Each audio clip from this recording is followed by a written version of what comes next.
former Rothschild banker turned president of France, he recently declared that he wants to reign as a Jupiterian president, much like the Roman god of gods.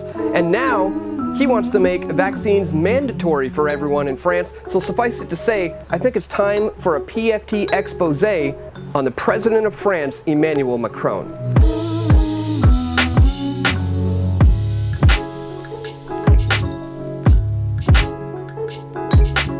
Much like an old wine packaged in a new shiny bottle, Emmanuel Macron comes from a background of prestigious schooling, powerful business partnerships, and Rothschild mentoring. At 39, he's the youngest president France has ever had, but don't let his age fool you. This boy had to grow up quick. He met his current wife, Brigitte Macron, when he was just 15 years old, and she was his 39-year-old French teacher. Yes, you did hear that correctly. He was 15 and she was 39. He is now 39 and she's 63. In 2008, Macron paid 50,000 euros to buy himself out of his government contract, where at the time he was serving as the Inspector of Finance in the French Ministry of Economy.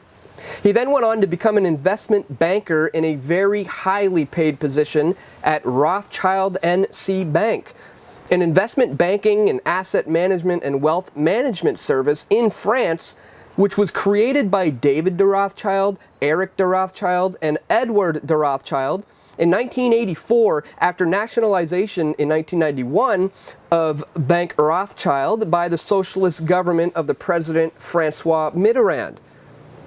Rothschild N.C. Bank is now the French branch of the Rothschild Group, and it specializes in areas of mergers and acquisitions and advice, as well as private banking. So from the time he was a very young man, Macron was trained and groomed and mentored by an older elite class, and now his true colors are revealing themselves as he just announced that he desires to reign as a Jupiterian president. He said he desires to reign as a Jupitarian president, a remote, dignified figure like the Roman god of gods, who weighs his rare pronouncements carefully.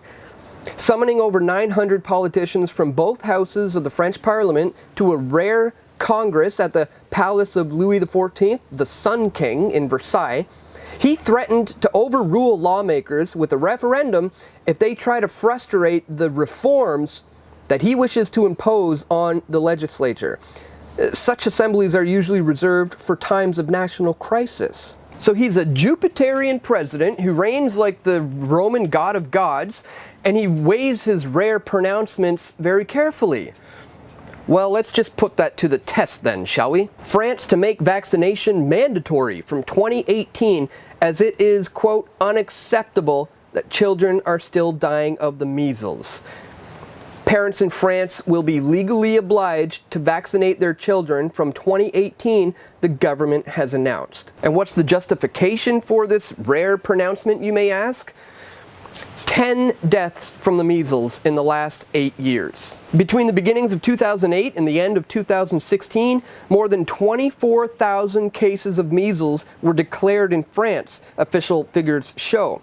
Of these, around 1,500 had serious complications, and there were 10 deaths. So in the 24,000 cases in the last 8 years, 10 people have died, and this is their justification for bringing in mandatory vaccines. And this comes despite the fact that statistics from the Center for Disease Control and Prevention will show that there are more complications coming from the vaccine itself than people who have died from the measles. In 2015, in my video Pro-Vaccine Campaign Exposed, I proved without a shadow of a doubt that Jennifer Hibben White, a woman who posted a viral Facebook post who was worried that her newborn baby may have contracted the measles due to the anti-vaxxers, had large ties to Big Pharma. It was just all a big propaganda campaign designed to counter the work of so-called anti-vaxxers. So if you haven't seen this, please check it out. It's very important information in this video. I'll include a link at the end of this video. So it seems to me that France is heading towards some dark times under the reign of this Jupiterian president who was groomed by both a pedophile and a Rothschild. So is this the beginning of the end for the freedoms of people in France? Let me know your thoughts in the comments section below. And I want to thank all my supporters at patreon.com/pressfortruth for your contribution and your continued support. It means the world to me, and I thank you greatly for it. Share this one, folks, if you found the information useful, and be sure to subscribe to the channel if you haven't already, because we've got a lot more video reports coming soon. Thanks for watching, guys. This is Dan Dix reporting for Press for Truth.